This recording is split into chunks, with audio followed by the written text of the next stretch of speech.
হলো করে কিতা দিছো বলে এগুলো দিছি না কইলা তুমি জাহান্নামের লাঠি এনে দিয়াইছো ওখানে আউযুবিল্লাহ জেনে ওখানে আউযুবিল্লাহ কারণ তোমার লোকের ফুয়ারে যদি তুমি আরো লাঠি না দিবাই তোমার বাপ হিসাবে ইনসাফ হইছে না এর কারণে কিয়ামতের ময়দানে সুরা তোমার সম্ভব নাই নিয়া চুকাইয়া দেখো হরির কাছে নিয়ে আসেনি ফুয়ার বউ দেখতে পারে না এই সালা ভাইরে 100 লোকের 80 ভাগ বড়র মধ্যে আছে হরিয়া তার বউ দেখতে পারে না কারণ হরিয়ার বই করার বাদে 24 ঘন্টার মধ্যে 20 ঘন্টা খালি বউর ধরে কোনটায় রে ভাই এটা আছে না নাই আছে আছে না জয় বেশিরভাগ বিয়া ভাঙে দুই মার কারণে একটা হইলো ফুয়ার মা আর একটা হইলো ফুড়ির মা ফুড়িয়ে যা দুঃখ পায় সারা শেয়ার করে তাই মার গেছে করে না করে না মার ফুড়ি তো যেমনে হচ্ছে সাজেশন দিছে তুই ওলা চলিস এগুলো এমন খাইতে খাই দিছে ভাঙ্গিবার বাপর ক্ষমতা নাই আর হরি কইতাকে কইছে না ভাঙ্গিয়া শাড়িতাম নাই এগুলো সাল ভাঙ্গাত লাগিয়া মাঝে বিয়া ভাঙ্গিয়া শেষ এটা হয় না না আশীর্বাদ বিয়া আমরা সমাজও দুই মার হাসলতে বলব কারণ বেটিন তোর আকল হোম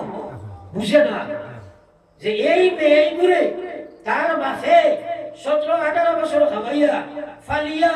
শিক্ষা দিয়া মানুষ বানাইয়া বিধির বিধান হিসাবে কলিজার টুকরা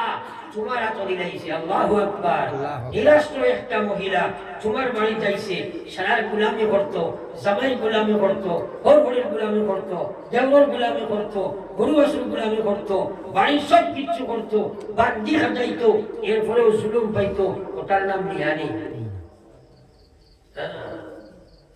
ওরা সোলেমানি ওরা সমাজ বুয়া বিয়াদিতে সময় ফয়লাও নিয়ত করই গোর সোলেমান বুয়া এখন আদি আদি বাড়ি যাবে অর্থাৎ কি করে দিয়ে মহিলা বাড়ি চলে ওরা নিয়ত ওরা লাইন বুয়া বিয়াদি শুনে বলে জিও গোর এখানে সোলেমান ওই গুয়া এসে তোমার বাড়ি গোর সোলাই গেল যেমনে সাথা মারছে লাগলো বেটি তোমার খান তো দাউদ বিটির খেয়ে রাখতে ছাড়ে না ইলা শুনে জানি আল্লাহু আকবার জুলুম জুলুম কত জুলুমের বাজার এটার বুক ফাটে কিন্তু মুখ ফাটে না এই মেয়ে সারাদিন তোমার রান্না ঘরে ঘরে খাওয়াইলো এরপরে আমার শীতম তোমার শীতম নন্দর শীতম শ্বশুরের শীতম শাশুড়ির শীতম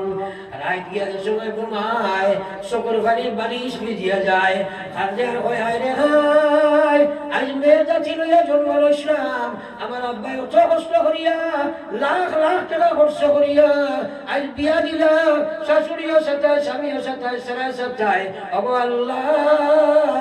তুমি দেখো রে দয়াল বাবার বাড়ি যাইতে আমার জীবন নষ্ট যাইবার কোনো জায়গা নাই বিচার তুমি করো আল্লাহ আল্লাহর কসম পৃথিবীর কোনো শক্তি জন্ম লইছে না এই বেটির খান্দা তোমার গোবরা ফিরাই দিলাই চলে ভাই লগে লগে আল্লাহর আরশ তাকিয়া ইত্তাকিল্লাহ ওয়া তাআলা মুসলিম ফাইন্নাহু লাইসা বাইনাহা ওয়া